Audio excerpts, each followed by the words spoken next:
Come on. Are we there? All right, good. We're here. We got it. We got it working. What's up, everybody? The amateur night here. Hey, I know for hey, this is what happens when you start off episode 101 here on the JCA Sports podcast. No. 201. This is season 2. Episode 1. Season 2, episode 1. I guess if we go what this boy says right here. The JCA Sports podcast here coming to you live on Facebook as we're going live also throughout the NBA Finals too. We have the game actually pulled up right here, so we're gonna give you guys up to date score lines here. Jose Contreras, Jonathan Palayo is not here with us, but he's with us via StreamYard, and myself, Eric Avila. I'd like to thank everybody joining us today. Make sure you guys follow us on Facebook, YouTube, Twitter, and Twitch. You can watch us on there too as well. Hit the little bell on the John Kodavi Facebook page. That way you get notified when our show is on, his show is on, and my soccer show is on too every Wednesdays and Monday and Tuesday. John, hello. Far hello from here, man. How are you? What's going on, fellas? What's going on? Dude, baby. Good. Oh, we're doing great, man. We're doing great as we already got. I see. We're real quick. I see Jose calling us 201. He wants to go by Chinese anime style manga chapters over here. We just since this season 2, we jumped to 200s. Yeah, exactly. We just went through our first 100 episodes. We got to go to season 2. This is better, bigger, better show. You guys will see it throughout the show. We're gonna have a whole bunch of fun stuff for you guys. For sure. Yeah. So, can you guys speak English right now for a second or two? Because I don't know what the hell you guys are talking about. But yeah, as Jose puts it up right here on the screen, guys, we're going to talk about the NBA Finals right now. It's currently going on as we speak at the moment. Now, we already got comments on the section too. Alex Ramirez says Warriors in 6. So in other words, he got some winning today, and he has them winning on Wednesday. I believe that's the next game. Yes, sir. I think it's Thursday, is it not? Thursday, whatever day. Either way, what up, Alex? Appreciate the support. What's going on, Alex? You know, my bebecito been a real one. Carlitos Way says Boston in 7. It's Carlitos Way 2208, the GOAT. My boy Carlitos, Boston in 7. You got another GOAT in your thing now? Is this what we're doing? First Quincy, now Carlitos? No, I never said Quincy was a GOAT. Quincy is a GOAT because he's your GOAT. Quincy is the GOAT. When it comes to basketball knowledge, my boy is the GOAT. And that's where he gets all his knowledge from, apparently. Carlitos is GOAT in any other way. So we're talking about the NBA Finals right now. We lost the score. We're about to get it back up, man. But John, so far, what do you think? What you think about Game 5 right now, and what you think so far of the NBA Finals series so far, man? What's your take on it? You know what, man? To be honest, it's been what I expected.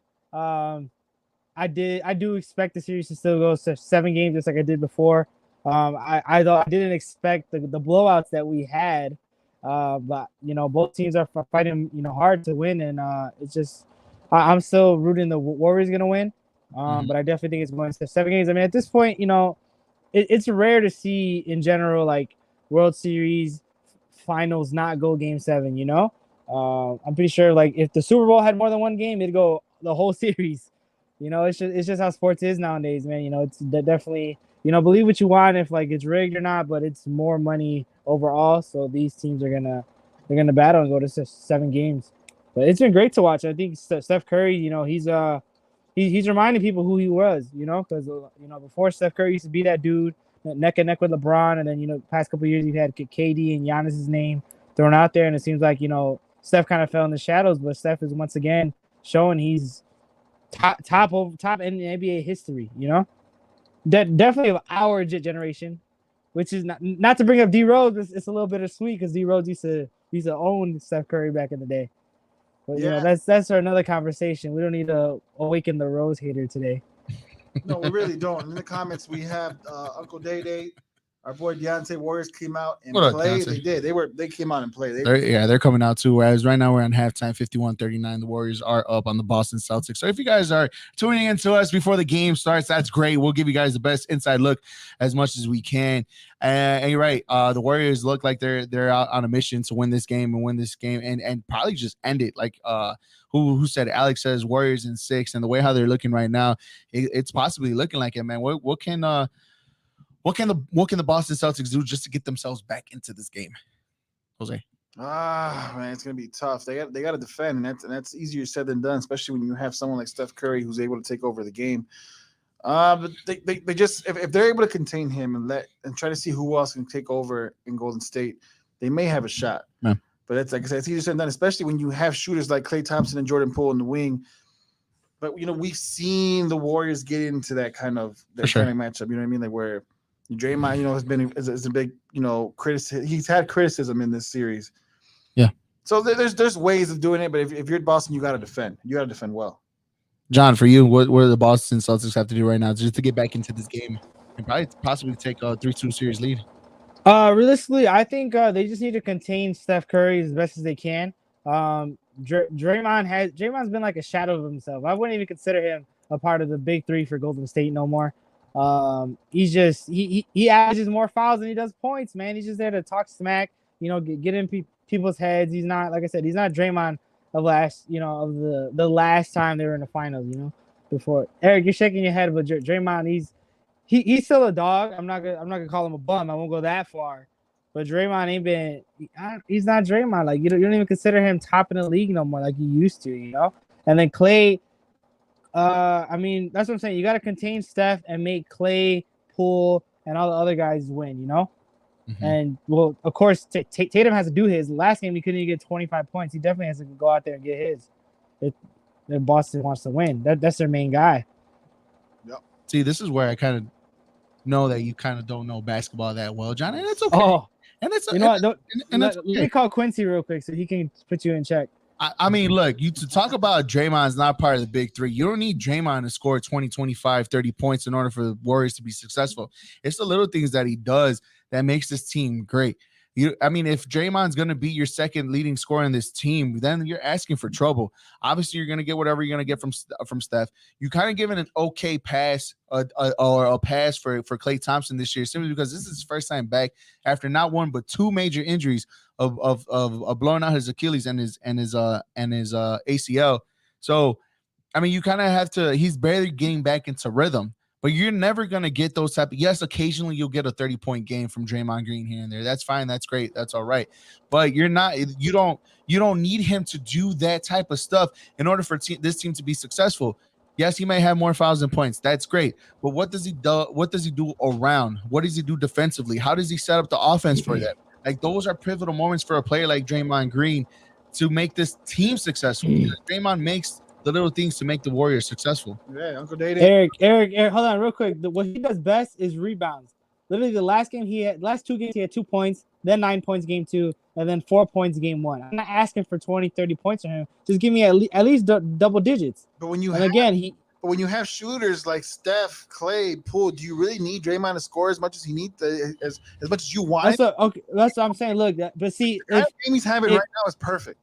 Okay, but right now the Golden State big three is respectfully Curry, Klay Thompson, and Poole. Nope, that's where you're wrong. Draymond's not big three. That's wrong. Andrew Wiggins goes off more than Draymond does, and that's fine. You need those type of players to produce, but Draymond is still a big focal point of this Warriors team in general, both on the offense and defensive side of the ball, dude. Like that's just, bro. My thing is you can't be considered big three. You can't even score 10 points in the finals. You could be still considered big three if you still do everything else perfect. Look at every other big three in the last 10 years in the finals. They're scoring buckets. Even when Draymond was a part of the big three back then, when the Warriors dynasty was going on, he was still getting more than 10 points a game. I agree with John, but you don't want to say Draymond is still part of the big three. I think. I don't even know. I think I would say he's a part of the Warriors core. Yeah, but he's because they were drafted together, they've been playing together all these years. You know what I mean? I think that's he's not big three. Past that already. He's not big three. Past that already. I need Quincy. I need smart guys to talk basketball right now. I need Quincy. Where's Quincy when you need him? The JCA Sports Podcast here on Facebook, YouTube, Twitter, and Twitch. Guys, make sure you follow us on all our social media platforms. Instagrams, TikTok, YouTube, Twitter, Twitch, and also on Facebook. Guys, I want to go back on the comments. I think it was Carlitos Way that said this. Carlitos Way 2208. Thank you. It says, if the Warriors do win the series, Steph Curry will be at the finals MVP. And there was a conversation throughout this week, too, leading up to this game, talking about if Steph Curry does win his legacy, will he be on the Mount Rushmore of the NBA players or the greatest NBA players, the Mount Rushmore of the NBA greatest players? Jose, if Steph Curry does achieve this accomplishment, winning the NBA Finals and being the Finals MVP. Is he on this Mount Rushmore of the greatest NBA players of all time? Oof, that's tough because you have a lot of great players on that list, a lot of great players who should be on the Mount Rushmore. But I'll tell you what, Steph Curry makes a case at least a step closer to becoming one of the Mount Rushmore guys. You have Jordan, right? You got to put as much as hate you guys want to give LeBron, you got to give LeBron because for so long he dominated this league and he was number one, the guy in this league. You want to give maybe Magic Johnson a look. You want to give maybe Shaquille O'Neal a look, maybe Kareem.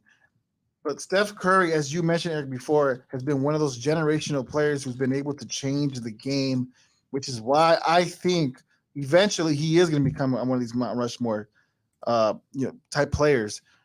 And I'm just, man, I think he could. I think he could do it. Do I think he's there now? I'm not yet. If he wins the championship this year, he gets a lot closer. I'm just, man.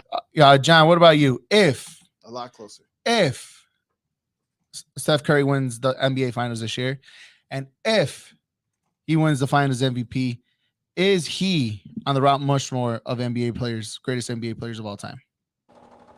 You know what? To put him Mount Rushmore already, I don't think so. I think he need one more NBA Finals after this, but definitely him winning this year and getting a MVP will put him top 10 all time. I would say top 10. Okay, all right.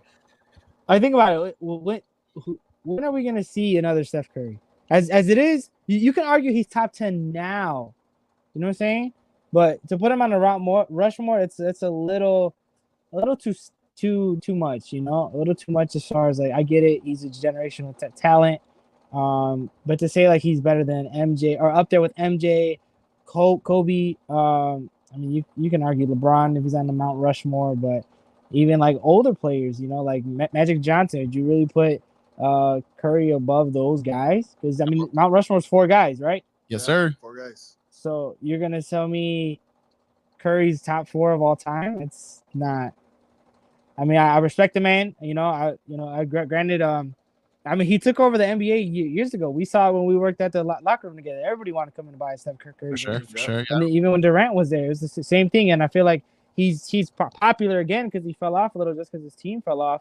But and he was injured. But I mean, just to say, like even before this year, you can argue Steph Curry's top 10. So if he gets the NBA Finals with the MVP, it's just gonna solidify, how much of a amazing talent he's been in our generation and for the sport of NBA in general. It's a good point to bring up as who would be on the Mount Rushmore if we all had one. My boy Spencer here says Kobe should definitely be on there, and I agree. Kobe Absolutely. Kobe somebody who R.I.P. Black Mamba. Yep. The GOAT. You know what? That's not a bad take though. I'm not. He said don't laugh. No, I said don't effing laugh. Well, put some respect on Kobe's name. He's died. Put some respect on his name. I mean, I will, but I mean, the world ain't been the same since Kobe passed. Just so y'all know. I mean, Facts, you ain't lying, bro. Facts. COVID happened and all this stuff. But that's another day. That's another topic for another. Kobe was everything in this world. But no, in our reality, though, I if there was.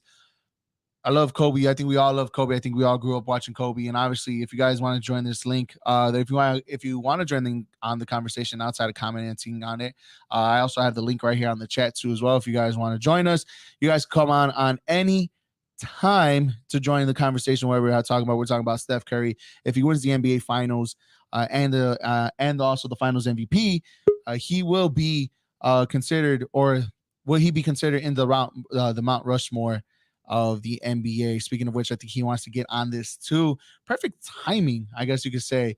Our boy, one of our greatest followers here, Uncle Day Chicago favorite Unc. What up, DeAndre? What up, homie? I see you in the background. I mean, I said Deontay, my bad, homie. I see you over there working hard, huh? Or hardly working? It's a little bit of both. Yeah. So, what do you think, Steph Curry? Mount Rushmore, if he wins the Finals and Finals MVP? I think it's going to be tough to put him on a Mount Rushmore of all NBA players because you still got dudes that's ahead of him, Jordan, Kobe, Magic. So it's still quite a few guys that's ahead of him to make it to the Mount Rushmore. But he'll be in the conversation for top point guards ever. and the LeBron and Steph talk will get real interesting. Yeah. Yeah, that's a good point right there for sure. All the LeBron fans, like the guy right here next to me on my left, he'll definitely be worried about the status of LeBron James. I'm totally okay if Steph Curry passes LeBron. I have no issue with that. I'm just giving LeBron his respect because we people tend to forget, or because here in Chicago we're so enamored with Jordan, and rightfully so, and because a lot of people try to compare him to Jordan, we automatically hate LeBron, but we gotta respect. Jose, correction. People like to compare him. People do compare him. Right. Well, folks out there want to say that he's better than Michael Jordan. And I've always felt that was wrong. But just because people do it doesn't mean we can't, at least respect what he's been able to do for so long in the NBA. You know what I mean? For sure. Alex Ramirez on Facebook goes and says he's definitely on the Mount Rushmore. I don't know why it's hard for me to say that. I think it's my Spanish. He changed the NBA. Everyone and their mama shoots three because of him. Just watch this game. Everyone is trying to hit threes from way beyond the 3-point line. Yeah, for sure, man. It's one of those. And Day, thank you for hopping on, man. It's one of those situations where what was your impact in the NBA for you to win, right? Obviously, it's Bill Russell and his championships ring. It's Michael Jordan making the game go globally. It's Bird and Magic making the game go regionally or nationally throughout the first 48. What did you do outside of accolades? Many MVPs, yada yada yada. But I believe so. I believe that if he does win the Finals MVP, and I believe if he does become an NBA champion, I think he is on the Mount Rushmore of all of the NBA's all-time greatest players, simply because of what Alex said. He's definitely on there. He changed the NBA. He had the interior play of a power forward and a center becoming stretch fours and possibly even stretch fives. I mean, you do that. You see that nowadays in high school and in college. Like, that's part of their game now.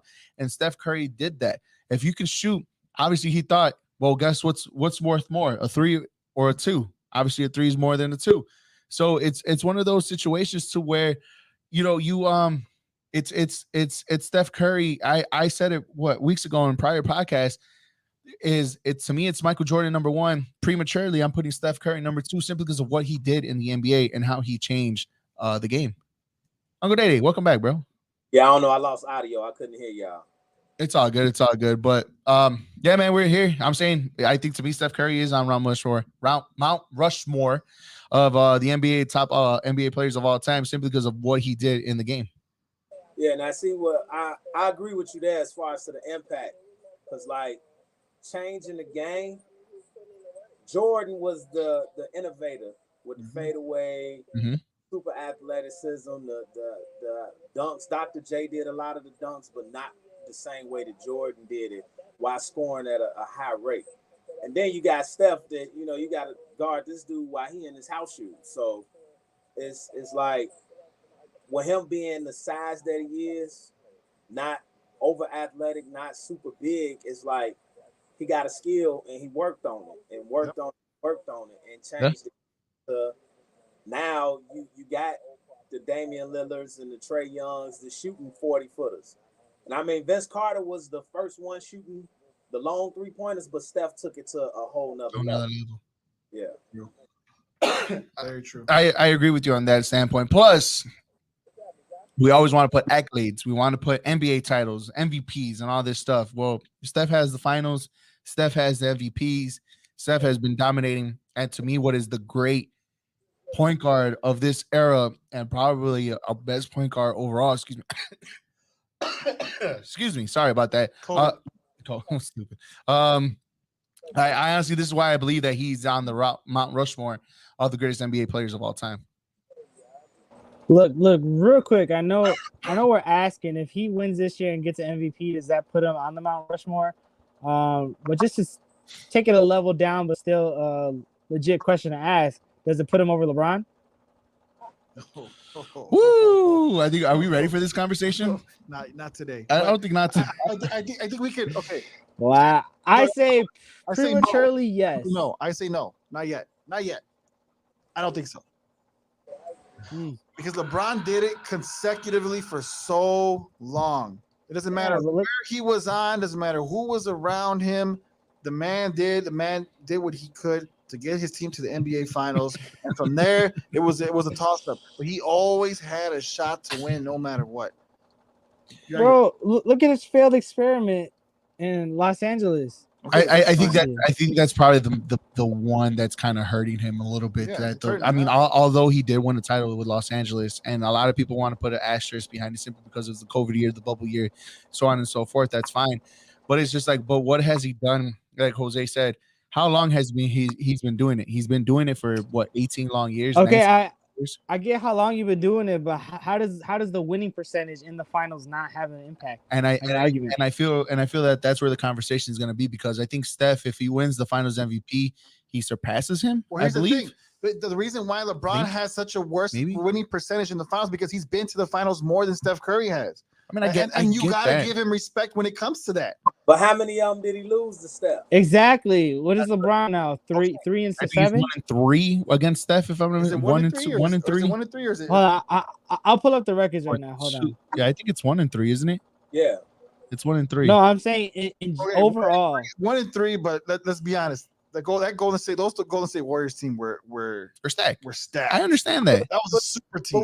But you can't say that Golden State Warriors team was stacked and then overlook the fact that his first championships in Miami. Very true. Two of them were stacked. Absolutely. Yeah. Two of them were stacked, and look at who he lost the other two to. Exactly. They had no business losing to them. It's a great debate. We should have that.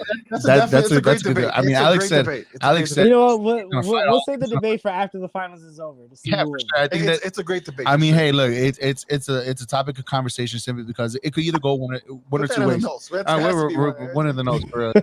If the Warriors win, right? But again, we're in this predicament right now. The Warriors, if they win, one of the greatest dynasties. Hey, what's going on, Matt? How are you? One of the greatest dynasties right now to ever been built from the ground up in the Golden State Warriors with Draymond, Clay, and Steph Curry, to what could possibly be, if the Celtics do win, what could possibly be the future dynasty for years to come, and how young Tatum and Jaylen Brown and everybody else comes to. We're having the best of both worlds, and even if the Celtics do lose, their future is a lot more brighter than any other team in the NBA outside the other 29. The Boston Celtics have a better future than anybody else. And nobody can argue with me on that part.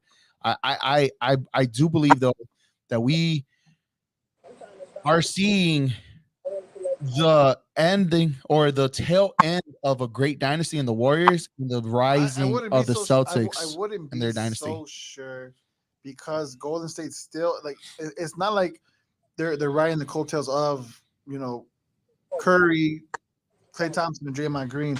Yes, those are core guys, but you see the emergence of someone like Jordan Poole, and they're just able to bring in guys through the draft, through free agency. So I wouldn't be so sure that we're seeing the end of a dynasty. I think if they could plug and play certain guys, so maybe a much younger Draymond Green to replace him, and you still have Steph who could do his thing, and you have Jordan Poole, who's really young. Mm-hmm. You don't need Steph to really go off the way he does, or the way he has been. You haven't seen that really that all season. I mean, I'll just put it like this so we can go on to the next topic. It may not be setting, but it's 7:35 p.m. Central Time on the sunset for the Golden State Warriors. If we're talking about kind of the tail end of the dynasty, guys, you're listening to the JCA Sports Podcast here on Facebook, YouTube, Twitter, and Twitch. Guys, make sure you follow us on all our social media platforms outside of Facebook, Instagram, TikTok, and Twitter, and also hit the little bell to notify on the John Conavi Facebook page to get notified when our shows are on outside of ours, the JCA Sports Podcast, Jose with his brother in Sports Trip Live, and also the EAFP podcast that's going to be on every Wednesday. Let's go to the Diamond. And this over the weekend, we saw something that we didn't think it was gonna bound to happen, not anytime soon, and not with this team. We didn't think this was gonna be happening with this team in the beginning of the season, as everybody doubted this team, one of the World Series favorites coming out of the American League for sure, but also one of the favorites to win. But the White Sox have been on this stretch, and they've gone. I think they're about the tail end of their toughest stretch in their schedule, about to end sometimes this week, I believe, right, John? It's quote unquote their toughest schedule part of the Sox season. Maybe not. You'll get back to me on that. But over the weekend, was it yesterday? I believe it was. You heard chants coming out of Comiskey Park saying "Fire Tony." Right. Well, real quick to touch down on what you asked. We do got a couple of tough games coming up. We got Detroit right now, but then we got the Astros and the Blue Jays back to back. But then it gets easier at the end of the month with Baltimore and the Angels. All right, thank you. So, John, I was on you. I said the White Sox were going to win. I feel like I'm a proud owner of a curse for the White Sox right now. but is it unfair? Is it too soon, or is it just right, or is it the right timing for your people? I'm putting your people because you're a Sox fan, but your fan base to start chanting "Fire Tony" this point of the season, and it's not even halfway. You know what? I'm gonna say it's the Chicago thing to do. That's how I'm gonna answer that. I mean, we do it with Nagy and the Bears. We've done it, trust me. When you have high hopes for your team to win and they start doing bad, you just, Chicago people just start screaming, fire him, get rid of him, get him out of here. But I will say, my people, my fan base, they have the right to do it, and I feel like it's more so egged on because Girardi just got fired, Madden just got fired, so you're seeing these like Hall of Fame. Can't say it, Alex. You're seeing these like Hall of Fame World Series winning managers getting fired, and it's like, we're over here looking like, what are we doing? Our team is less than 500. We keep blowing games. We're in third place in the division now. Like, it's just it's the right thing to do. It's June, but I mean it's not too soon to hit the panic button, especially when we still got guys being injured.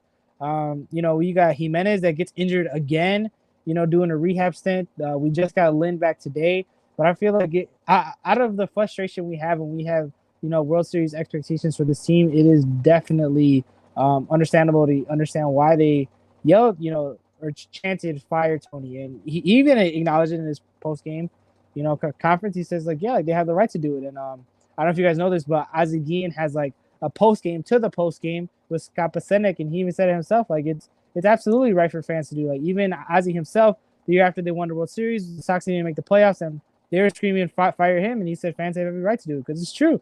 Especially when your expectations are World Series, there's no reason you should be in third place. There's no reason you can't hold a 2-run lead, let alone a 5-run lead, or you're getting blown out, in extra innings at home. That makes no sense at all. It's unacceptable regardless of how many injuries we have on the team. We still have enough talent on the field that we should be beating teams like the Rangers.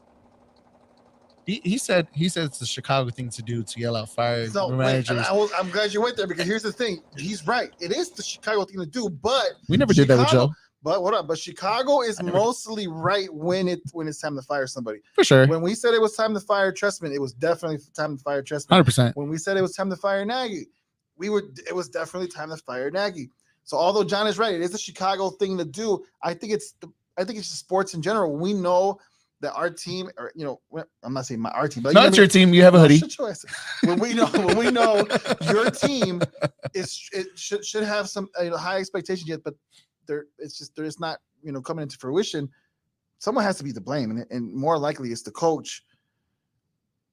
Chicago fans might be right on this one. The coach is always to blame. The coach is always a scapegoat for when a team's not producing. Hey, but you what? We say it now.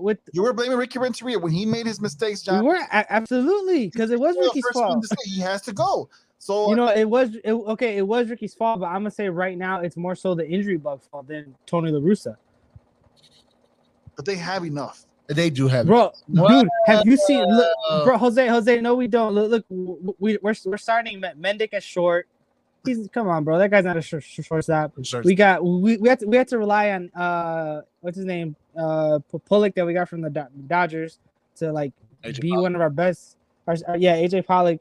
Yasmani Grandal hasn't been healthy. Tim Anderson's still injured. Moncada still hasn't been, even a shell of himself. Jimenez keeps getting hurt on rehab stints. And then our pitching's just been horrible. As far as our bullpen's been complete garbage. If anything, you can blame the pitching coach, not necessarily La Russa himself. But it's like, you mean to tell me you expect the Sox to win without having both Jimenez and Tim Anderson in the lineup, and Yasmani Grandal, you expect them to win? Well, look, man, I've said this last year, and I'm a big believer in this.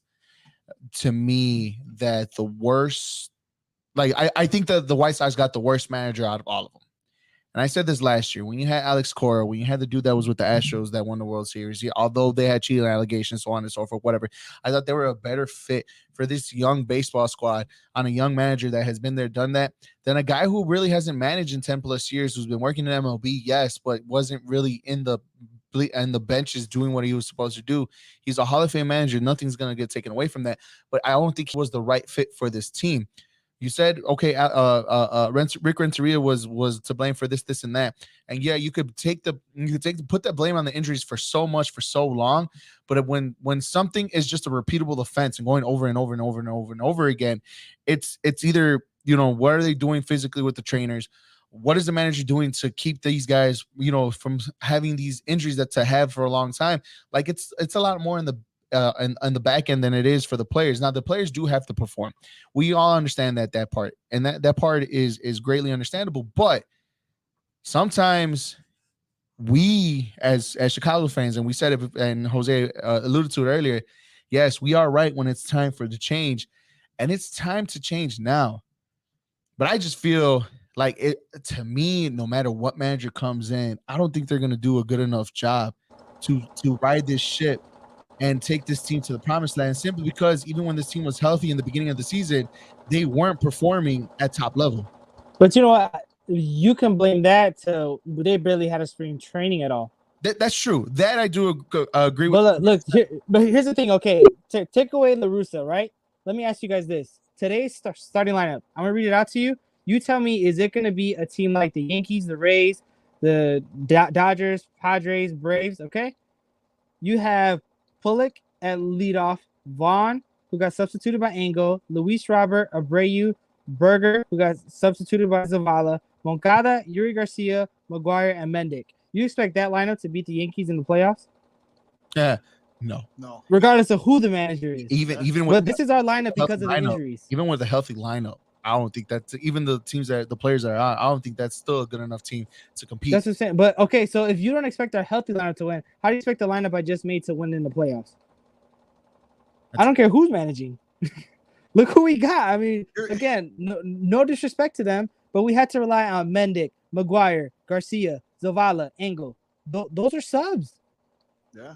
The injury bug has been your guys' Achilles heel, not just this year, but last year. For sure.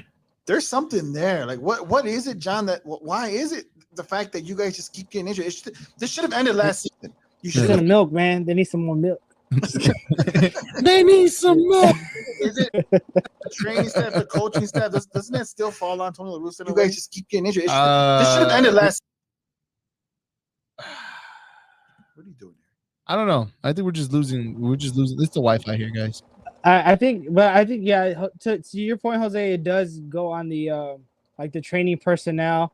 I mean, because I'll be honest, like I see it all the time in the comments saying that the Moncada keeps getting hurt because of the training. I mean, he was never hurt when he was in Boston. He was like the number one prospect. Even when he was down in the minors for the Sox, number one prospect, never hurt.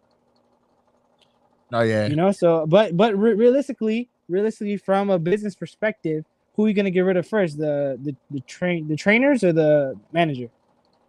No, yeah, that's a good point. And it's tough because this team they made me into a believer, and I feel like I'm part of a good curse right now of actually choosing the White Sox to win the World Series, and they've been ass. So I'll give credit where credit's due. But yeah, man. Is that why you fist bumped me? Yeah. I didn't realize you were doing for that reason.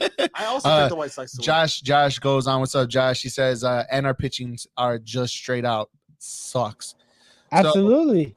So it's terrible. It's one of those things coming up. Yeah, I know, for sure. That's what I'm saying. Fire the pitching coach before you fire Tony La Russa. For sure. Real quick, guys, we're gonna bring in a new segment coming onto you guys, and we're gonna do a top 10. Probably going to do one every week, right? But John has his own special segment, and we're going to do this weekly for John. His top 10 baseball teams right now, today, June 13th, we had 2.5 months worth of baseball, 3.5 so far, right? Of pure baseball. So we're gonna go with John's top 10 real quick before we go into do that. You like that, like the little intro that Jose has for John here. Is just missing a little bit of music, but real quick before we go to John's top 10, we're not gonna put music. We're talking for sure. Let's run that back. For sure. Let's hold on. Let's not ignore the beginning of this day. This thing is dope. Okay, I did my thing here. Let's not we're not just gonna roll over that. All right, John's top 10. John, you ready for this? Oh yeah, a real quick update here on the JCA Sports Podcast. 65-61, the Celtics came back roaring on the third quarter on the Boston Celtics in Game 5. All right, John. So we got you a top 10, man. You gave us 10.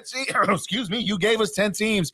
Let's count them from 10 to 9. Number 10, you have the San Francisco Giants, man. They're coming off sweeping the Dodgers. Give them some respect. There you go. Definitely. Number 9, John. Who do you got at number 9 coming in? Number 9, I got the very stubborn but always in the hunt Rays, man. You know, they ever since making the World Series, they've still been there. They're in a really tough division, but they still managed to have 35 wins. They're good, man. You can't exclude them out the top 10. They play as a team. Number 8. A lot of World Series favorites here with the Blue Jays, but again, honestly, you could have swapped them out either or with the Rays. You know, their records are respectively so. It's a tough division. But the Blue Jays, they're hot, man. I wouldn't want to face anybody in the AL East in the playoffs right now. Maybe the Red Sox. Numero 7. Number 7, the overrated, but you still got to put some respect on their name. It's gonna be the Padres, man. Are they overrated? You have them in your top 10. Are they really overrated, bro? I know. You know what? It's because I feel like you wouldn't mind facing them in the playoffs. You're not scared to lose to them. They just they still don't have Tatis. The pitching isn't as hyped as it was a year ago when they made all those trades for all those pitchers. They're in there in the hunt. Sitting second in the West. But again, the records are you got to respect the record. Manny Machado's been doing his thing. I feel like he's finally earning his contract. But again, I don't see them making a playoff run. Numero 6, Johnny boy. Numero 6. I gotta go with another stubborn team, the Twins. They're first in the AL Central. First in the AL Central. You see that? You see that stat? First I do see that. First in the AL Central. They've been in first all year long. I could have put them easily at number 5, but I don't think they're a team to make a deep playoff run. Whereas you'll see in my top 5 list, I think all those teams are solidified to go to the playoffs. Okay, before we go to number 5, I like that picture. Right, it's still that's a nice little picture. Instagram, Twitter. Where'd you get that from? I got it on my nice. All right, so for the top 5, you're gonna get a little bit of details why they're on your number 5. So number 5, what we got? This one hurts me, but my Dodgers, they are number 1 in the West, but they are. They just, like I said, they just got swept by the Giants, who had to give the Giants number 10. If the Giants didn't sweep them, the Giants wouldn't be top 10 at all.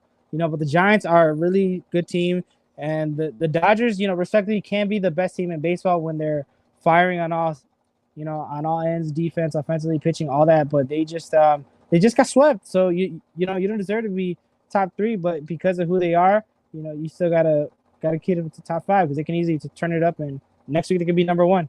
Yep, second in runs, second in overall on base percentage, third in ERA. They're still a force to be reckoned with, man. They're still there. Yeah, I feel like the starting pitching needs to get it together a bit more, but it's still June. Like I said, nobody had a full spring training.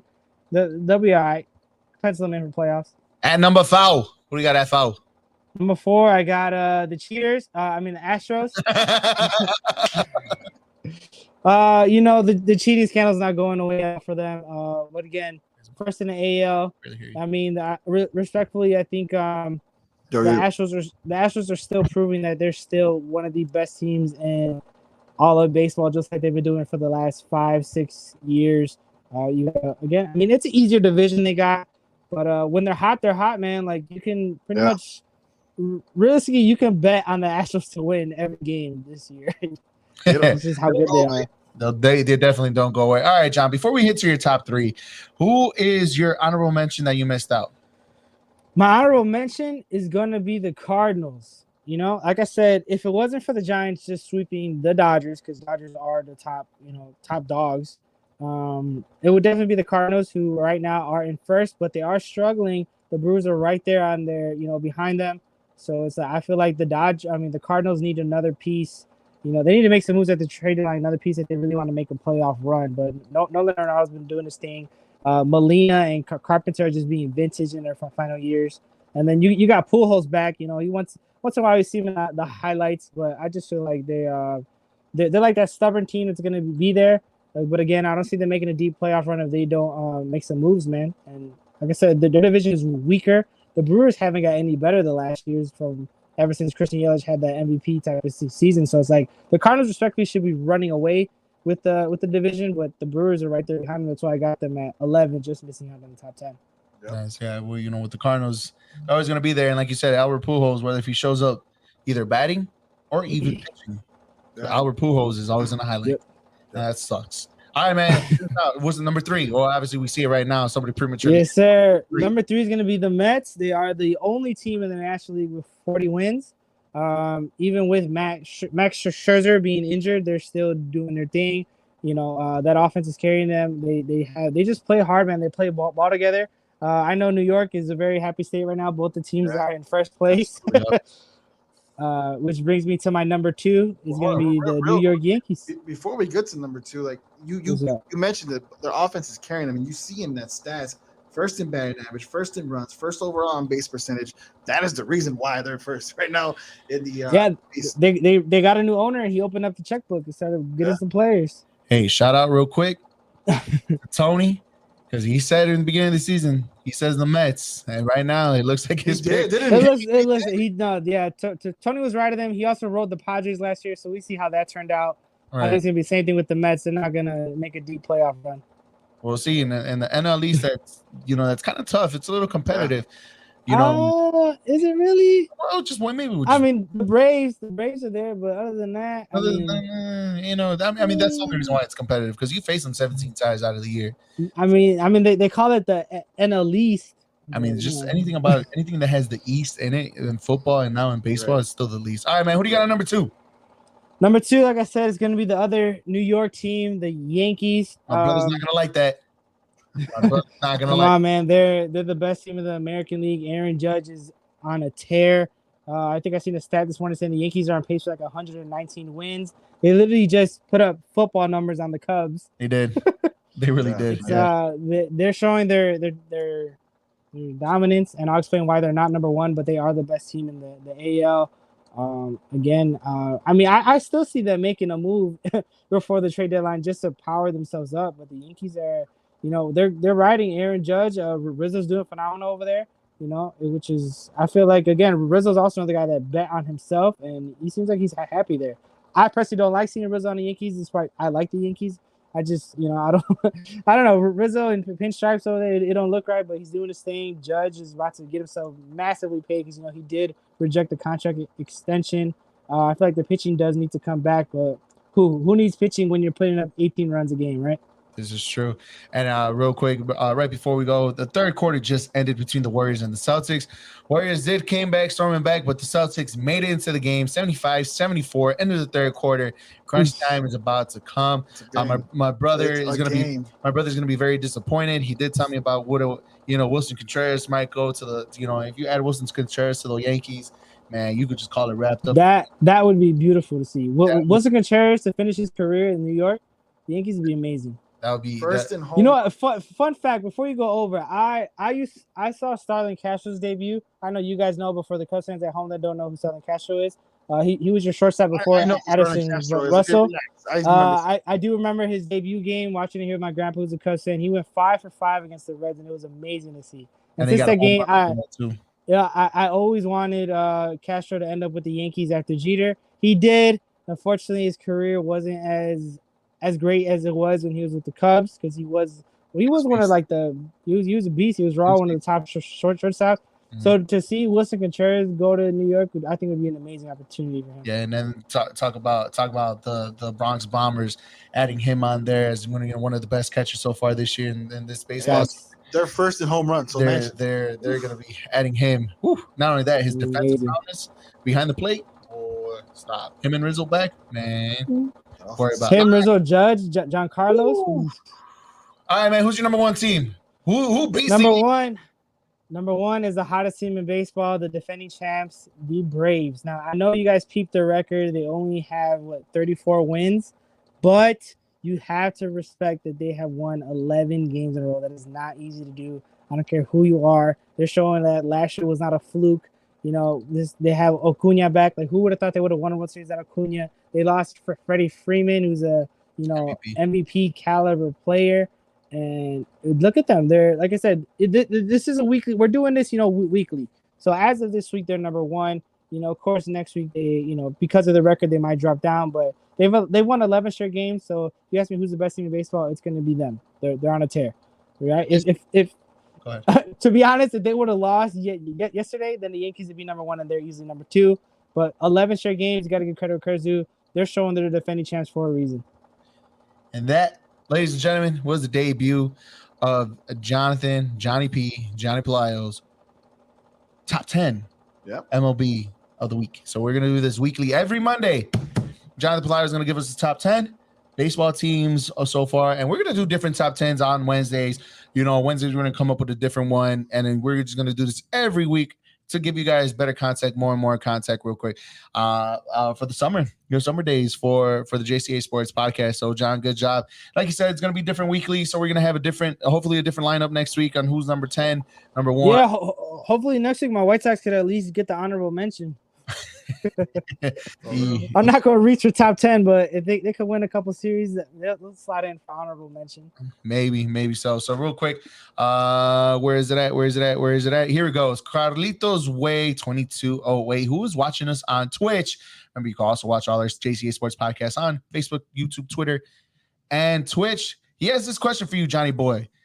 Are the White Sox buyers or sellers in the trade deadline? Great question, my boy. That's a great question. I absolutely love that question.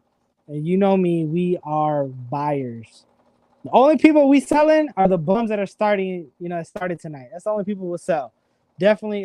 Look, the Sox are only 5 out of first place. They can catch fire. The injury bug's been hitting them. I think we need a legit.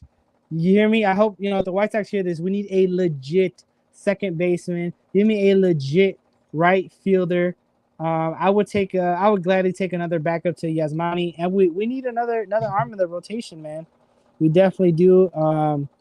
I will say you gotta get props for Lopez converting over to the setup. I'm not sorry, not a setup role, but reliever role.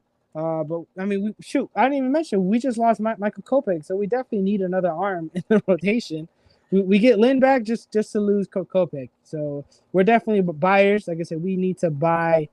We need backups in the pen, backups in the rotation, backups on the infield and outfield. We definitely need to buy, man. We're only 5 years out. The wild card is just like football. Almost everybody can make it now.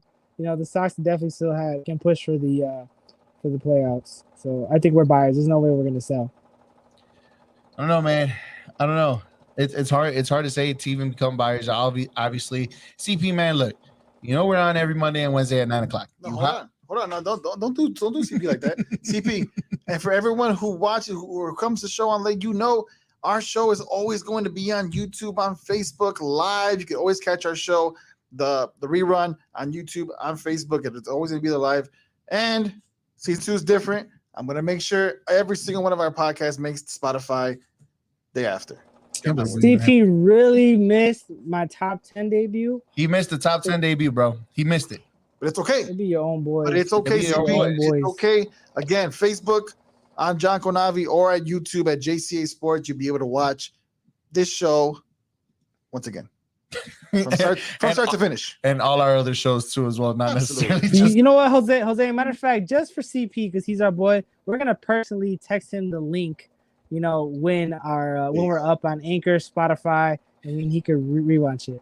But CP knows we need a legit, a legit second baseman. He's worse than hot dog water, bro. That freaking Montas deal, the Sox have been trying to get him since spring training. That they need to pull the trigger on that. Absolutely. I think that Frankie Montas deal, I think you probably have to give up somebody in your major league team to get that deal, don't you think? Because the farm system is not as heavily as heavily impacted for as it once was. But you know what? But the A's will want prospects. They won't want a like starting player I don't now. know, man. That's just been the Oakland A's ways. I mean, look at they barely have like 1,000 fans in their stadium. At this point, they don't even care. They just want him off his payroll. You're absolutely right on that one. Here, you're not lying. The JCA Sports Podcast here on Facebook, YouTube, Twitter, Twitch. Make sure you guys follow us on all our social media platforms: TikTok, Instagram, and also on Twitter, as we are here.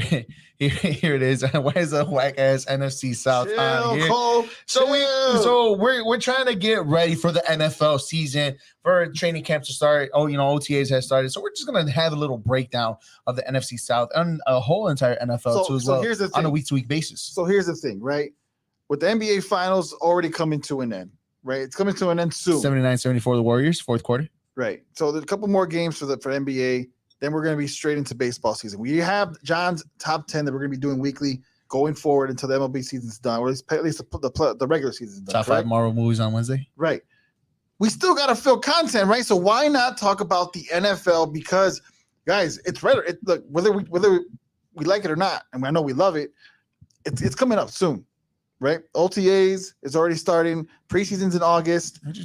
I got the rumor mill in the real football across the globe and in Mexico, bro. What you talking about? Not to mention, again, we gotta start previewing the NFL. Yeah, for sure, 100%. Every week we're gonna pick a different division. This week's the NFC South, and every week we'll go through a different division. We'll talk about each team's, each player's storyline, schedule, rosters.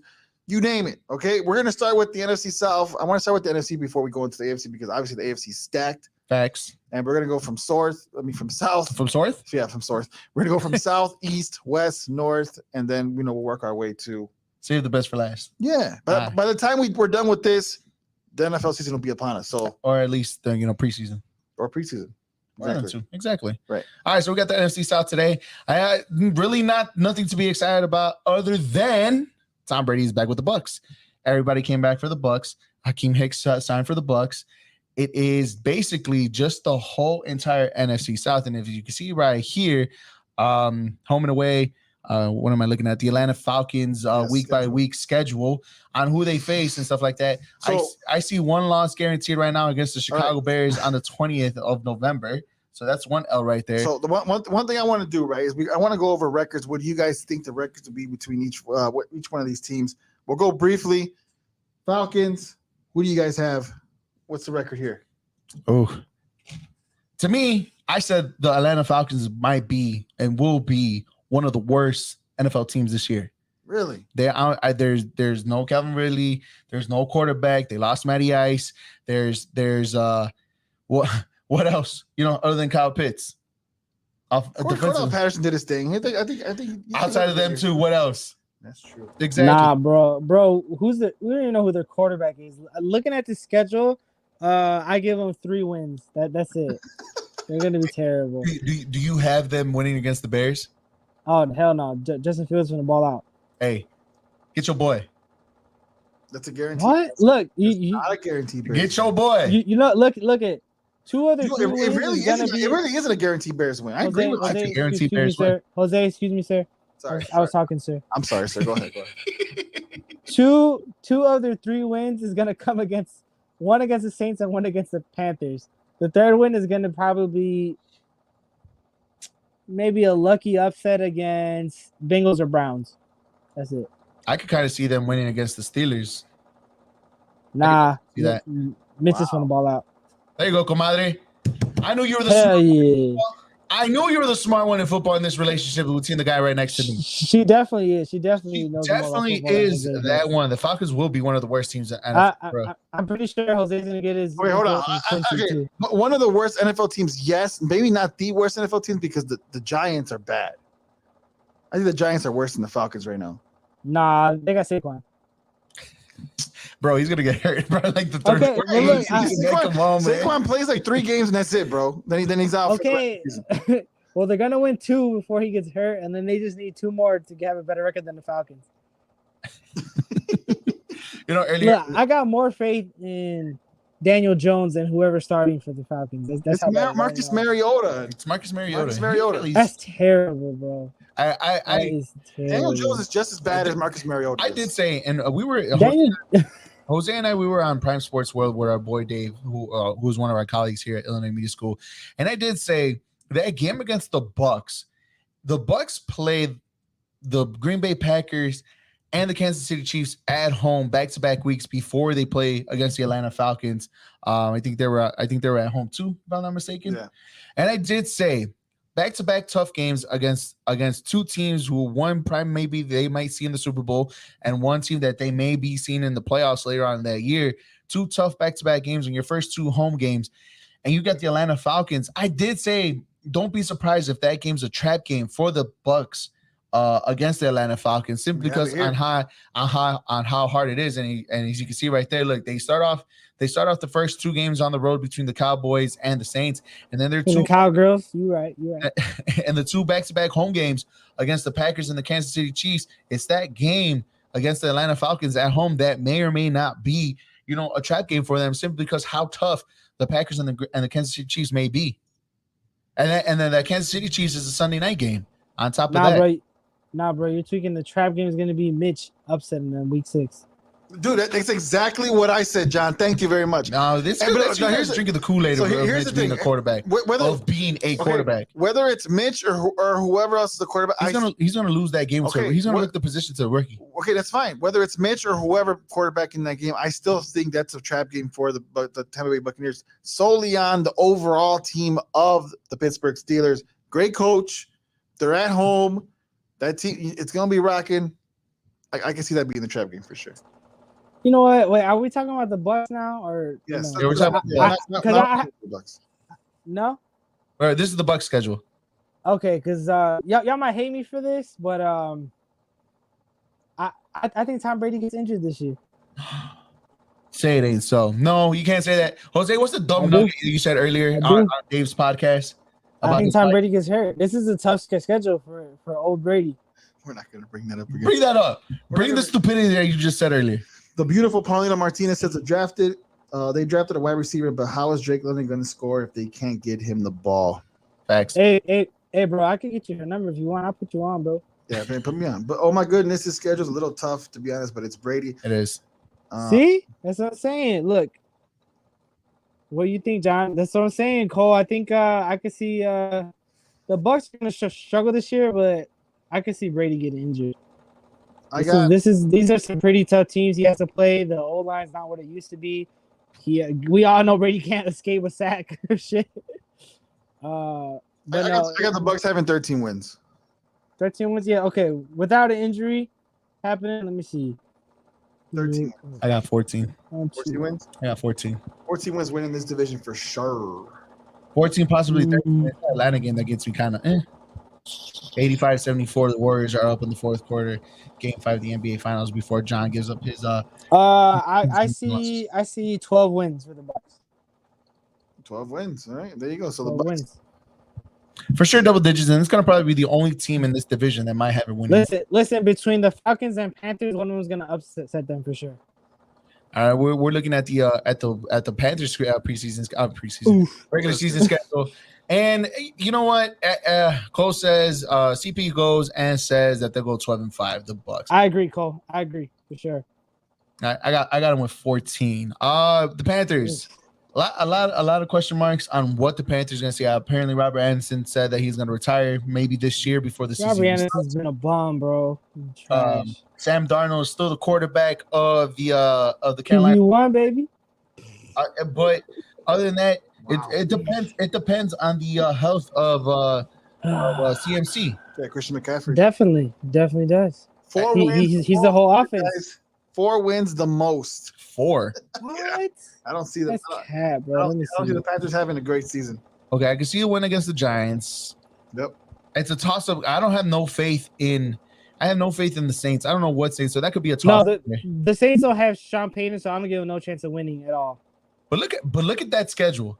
They got week 4, they got the Cardinals. Week 5, they got the 49ers. Yep. Week 6, week 4, 5, 6, 7 is L. 7, they have they have the Bucks. That 4-week stretch, you could see a 4-game losing streak right there. I could see them losing to the Falcons, then the Cincinnati Bengals again. You know what I mean? You know, and they got the Falcons in 2 out of 3 weeks, and then they go the Ravens, the Broncos, the Seahawks. Do you see why I said 4? Like, do you see why I said 4?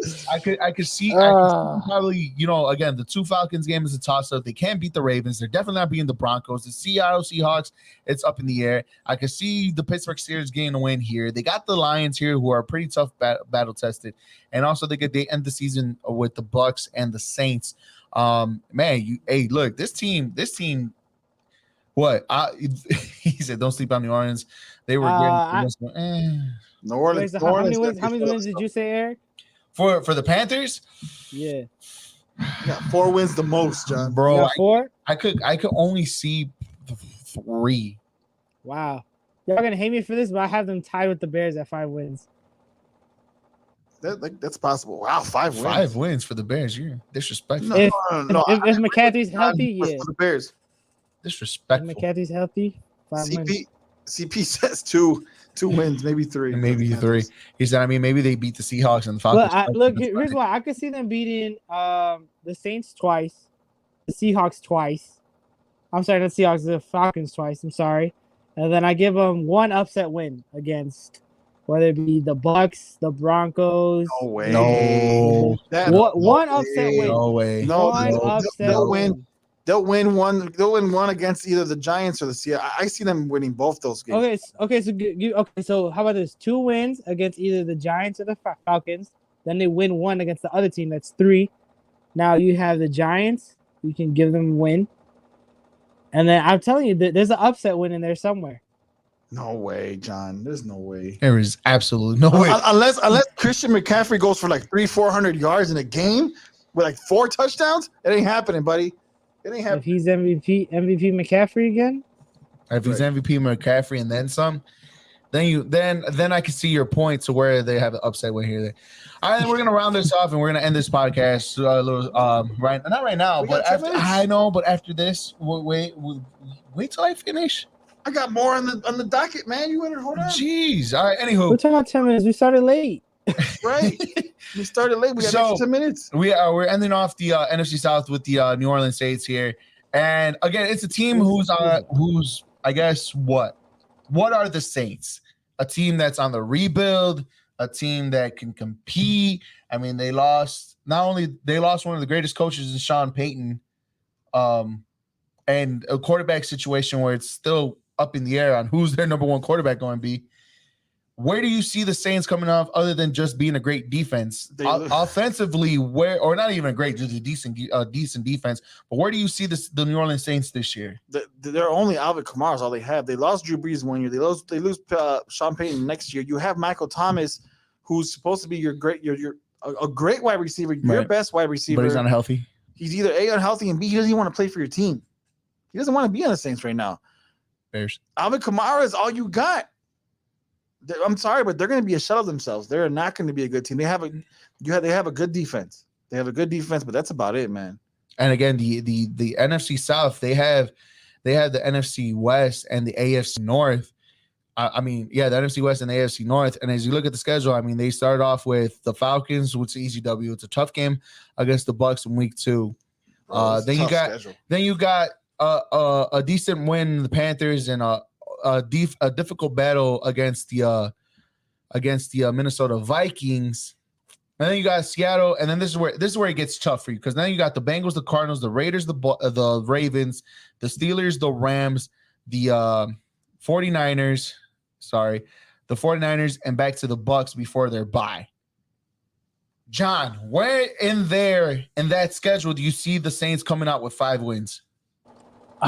Nowhere, man. I see them 4 tops. Facts, John. I really think the Saints and Falcons are going to compete for the worst records in football. I wouldn't be surprised if they trade Kamara next year. I wouldn't be surprised neither. You talking about to what team and then get they're gonna blow it up, man. Just blow it up.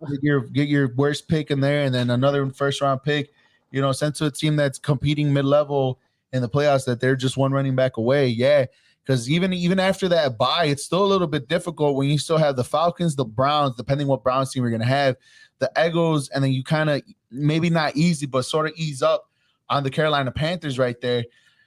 Man, that stretch, that week, I guess you could say what, week 4? Starting week 4? Starting week 4 your bye? I would say week 6 to the bye. Week 6 to the bye. From week 6 to the bye, where can you find a win? Obviously, the only one you could probably find it is probably the Steelers, depending on what the quarterback is. The Ravens, or the Raiders. Or the Ravens. Oh, I don't know about the Raiders. The Ravens, depending how healthy they are and what kind of offense they'll be. You know, possibly even the Cardinals, the 49ers, given their quarterback situation. It's just – it's Cole is capping, bro. Cole is wild. Ain't no way, Cole. Ain't no Hey, I thought I was crazy saying that the Bears are going to win, 12 games? I said I found 12 games. And there you go. Kamara said the Saints are Alvin Kamara, and that's it. There you go. Thank you. Good morning, good afternoon, good night. Even we don't even know if a lot of them will work out. We didn't even know who's throwing to them. Jameis Winston's going to be we don't know who's throwing to them. It's Jameis Winston. With Jameis Winston, you could get. I mean, obviously, look, I'd rather have Jameis Winston. Prado was right. They're in a weak division. That's the Tampa Bay. That's Tampa Bay's division. It is Tampa Bay's division, but that's about it. I mean, Tampa Bay is going to run over that division, and you have to compete with everybody else in the NFC. Now, granted, look, you have to compete. Probably your toughest. The way you get into the playoffs, if you somehow, some way compete with the Minnesota Vikings, you're not going to get. Depending what weak team between the Rams, the 49ers, the Cardinals, and the Seahawks, you know, they're going to battle out for the other 2 spots. So, you know, it just depends, man. All right, real quickly before we end the show, I'm gonna ask a couple questions for everybody in the chat for John and Eric. So again, guys, we're previewing every division every week going forward to the NFL. Is this really the question right now? So hold on, real quick. Let me break it down real quick for the guys who just came in. We're previewing every division every week going forward to get us to the NFL season. We're doing the NFC South today. We went over the schedules. Yes, there's questions, right? But let's go over real quick. Out of the teams we just mentioned, how many of these teams do you guys see going in the playoffs? 1. John, you agree? Yeah, just 1. Yeah, I agree. Easy, right? Have a base. 1. That was easy. Can you see that team making a Super Bowl this year? Yes. John? Yeah, just because Tom Brady's playing with a chip on his back. He wants to take the team back to the Super Bowl. He wants to end on top. I could see the Tampa Bay Buccaneers going to the Super Bowl. I wouldn't be surprised. Hear me out here. I wouldn't be surprised if the Bucs sign Julio Jones. That'd be a good pickup. I like where you're going with this, John. I like where you're going with this. I like it. Oh, good. Look at you. It's like a couple years ago when Brady went to Tampa. All the superstars want to come with him, former superstars. Why not take a chance? You got to replace Antonio Brown somehow. Best QB in the NFC South. Why is this even a question? It's the GOAT, man. TB12. This isn't even a question. It's the GOAT for sure. All right, best. Hold on, real quick. There should be one more slide after this. Hey, all the answers are Tom Brady. Tom Brady and the Bucs, and that's it. Yeah, that was it. Okay. All right, well, there you go. He said, CP says, is that even a question? Come on, Jose. Look, for real, bro. Seriously, man. You never know. You could have asked it. Literally went on and said that the Bears were going to win like 9 games. You never know what they can. You know what I mean? I mean, but then again, CP did say that the Saints somehow, somewhere are going to find 9-8 wins, maybe. So the Saints are going to blow it up, man. I like the sarcasm right there, CP. I like the. Sarcasm. Hey, I heard a rumor that Kamara stopped doing his like crazy workout videos because he knows they're gonna lose every game next year. Yeah, they're just making fun of you with that question saying Mariota, bro. See, man, it's Darnold and okay. And even more interesting question because I put the wrong. I was gonna put who has the best wide receiver on the NFC South. What do you guys think? It's Mike Evans. It's Mike Evans. Okay. It's Tom Brady. How about this best pass catcher? Is it still Mike Evans? Because you could throw Kyle Pitts in there. It's Mike Evans. I would throw Kamara then. Okay. Best running back? That's how about that's even that's easy. Definitely Kamara. Really? Over Christian McCaffrey? Yeah, Christian McCaffrey needs to stay healthy in order for him to be in that conversation. That's a good point. Come on, man. Hey, what if the Bucs trade for Kamara? That'd be crazy. Don't do that. Hey, man, look. I ain't gonna lie. That's a weak schedule, man. The Bears can do it. I believe. Look, I believe. There is close as Chris Godwin. When healthy, yes, but Mike Evans for now. Probably said Evans is grossly underrated. Look, there's a reason why. Underappreciated. There's a reason why. Reading is fundamental, Jose. My bad, bro. My bad. This is the reason why we put this division first. It's a weak division. We all know the Bucks are going to come out, but going forward, we'll be better. We were up against the clock today, so we weren't really able to go fully dive into NFL. But we will next week. Then the next week will be the NFC East, John's favorite division. So, John already has his team, coming out of the East. That one. So my boy Prada, make sure you tune in. The Eagles, baby. We're going to talk about the Eagles. The Eagles. I got a cousin of mine who goes for the Eagles too. So we'll see right there. Hey man, see, this is what I'm talking about. It's a close game. It's the fourth quarter. Warriors are up 91-79.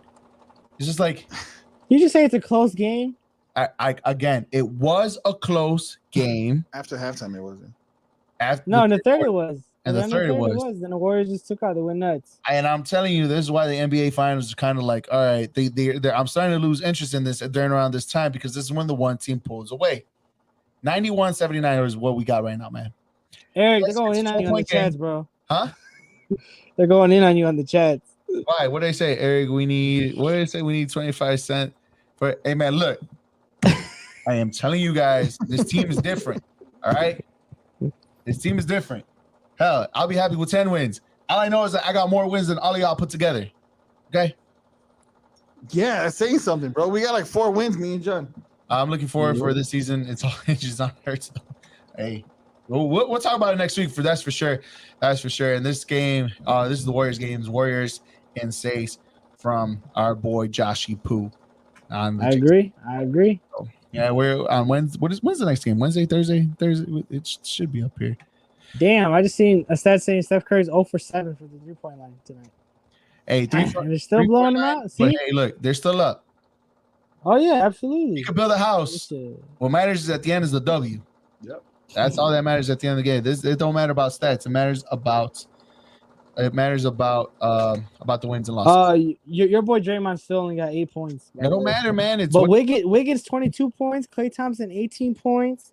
Where's the pool party at? The pool 14 points. And see, you cannot say that Draymond is number 3 no more. He's not big 3 anymore. It's what he does everywhere else, John. The big 3 for the Warriors is Curry, Thompson, and Poole. That's the Warriors' new big 3. Andrew Wiggins. Just kidding. Let me not go there. Let me not. For John DePlaio, Jose Contreras, myself, Eric Ala, thank you guys for listening. Thank you guys for watching us. We'll be on again on Wednesday, same time, same place, 9 o'clock, Facebook, YouTube, Twitter, and Twitch. Make sure you guys follow us on all our social media platforms on Instagram, TikTok, Twitter, and Facebook. Make sure you guys also hit the bell on the John Conavi Facebook page to let you guys know when our show is on. His show, Sports Drip Live, with his brother, Big Brother Ricky, and my soccer podcast, the EAFB podcast. Real quick, Big Time and Wiggins. I'm assuming he agreed with you on the big 3. Draymond is that one football player you pick when you out of players to pick. Thank you, Cole. Thank you. So, you guys, you undervaluing. I agree, though. Undervaluing what Draymond Green brings to the Warriors. For myself, Eric Avila, again, these two, John DePlaio, Jose Contreras. We'll see you guys on Wednesday, 9 o'clock. Make sure you also listen to this podcast on Spotify and Anchor app too as well. See you guys then. My name is. We'll see you guys on Wednesday. Comment. Oh, what comment? Comment? Oh, take it off. Oh, my bad. There you go. I'm sorry. I got yelled at for taking away the comment. All right, guys. See you on Wednesday. Peace. What a finish! Wow, that is unfreaking believable. What a way for a ball game to end. Oh, that's what happened. Oh, that's terrible. My God. The humanity. They may be the drunkest couple in the history of sporting events. I loved his face. I would suspect that fan is done for the night. Here's the thing. When you steal something, don't wear it.